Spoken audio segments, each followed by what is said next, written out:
Well, it turns out that the internet and with it the web are entering a new era known as Web3. And I think it's helpful in order to understand what Web3 is to actually define what Web1 and Web2 are, right? Mm-hmm. So the internet itself was actually invented in the late 1960s as an initiative of the Department of Defense to create a decentralized communication network that could keep running in the event of a nuclear attack. But it didn't really get commercialized until much later in the Mm-hmm. 1990s with the invention of the World Wide Web and the web browser. The era that we think of as sort of the dot-com era, the period that sort of lasted most of the 90s, is what we now refer to as the so-called read web or Web 1. And basically at the time, the web was Eyeballs, kind of like eyeballs, eyeballs, right? It was. eyeballs. It was all about broadcast medium, very much like almost like TV and radio. A lot of the iconic businesses of the dot-com era were, in a way, sort of versions of what came before, right? Things like Mm-hmm. encyclopedias or news sites and so forth. It was a way to consume content. And even though it was kind of primitive by today's standards, it was nevertheless revolutionary because it democratized access to internet, at least for people who had an internet connection, which was Mm-hmm. relatively few people. And that's how the web progressed for a period of time. In the early 2000s, the combination of the crash of the dot-com and also the introduction of some new technologies created the conditions for a new kind of web to emerge, what we now describe as Web 2 or the read-write web. So Mm-hmm. not only was the web a way to consume information, it was actually a tool that allowed us to upload our own data, to reprogram the web, to build communities, and to collaborate online. So it went from what you can think of as like a broadcast medium to more of a social medium.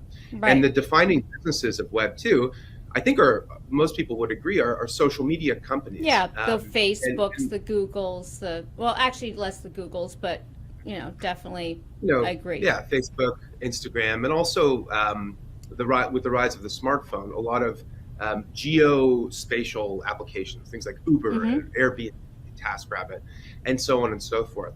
And what was really remarkable about Web 2 is it democratized publishing. So anybody could be, a photo blogger, anybody could be a citizen journalist, anybody could, post their opinions for better or for worse.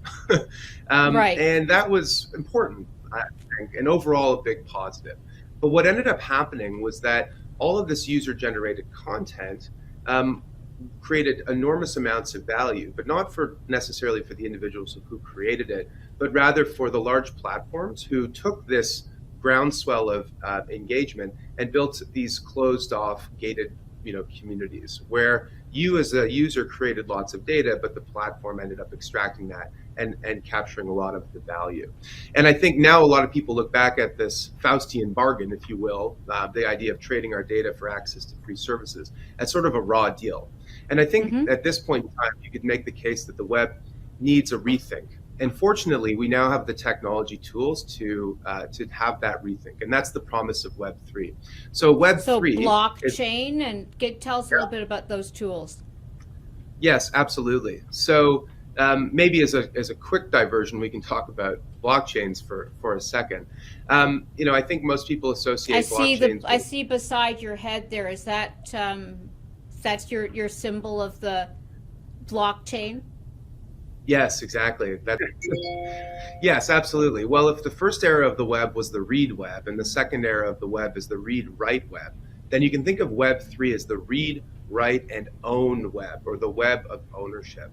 So not only is the web a way to consume content, not only is it a way to publish information and to create community online, but it's actually a way for us to own the digital assets, the native assets of the digital age. And that is things like our data, our identities, our virtual goods, and our digital assets. So things like money and other financial goods. Mm-hmm. And that is a really important shift. The first two eras of the web you can think of as being the eras of the Internet of Information, where Internet users were exactly that, users. We're now shifting to a new paradigm where Internet users are becoming Internet owners.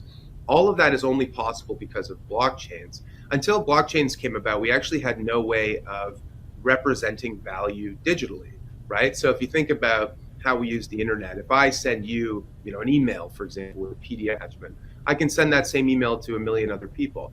So when it comes Right. to information, that's useful. I have a printing press for information. But if that email included, some money, it's important that when you receive it, you've got the only version. And I can't send the same money to someone else. Because if I can copy money, like I can copy information, then the money becomes worthless. So we had no way of creating digital scarcity to create basically to crystallize property Yeah, rights and the online. trust economy, as some people term it, right? Like that's one of the benefits of blockchain is that whole element of trust and ownership that is hard to replicate in the earlier eras. Exactly. And what blockchains do is create a decentralized, trustless platform for moving and storing value online. And that value online can be things like Bitcoin, which is sort of the first example of blockchain, but it can be almost anything of value. We use this term token to describe digital assets. And it sounds, whimsical, almost trivial, a token of appreciation. But actually, the word token is really appropriate. And you can think of tokens basically as containers for value. They are these empty vessels that you can program to represent anything. It could be money, it could be stocks and bonds, or art and collectibles, or votes, or even aspects of your identity.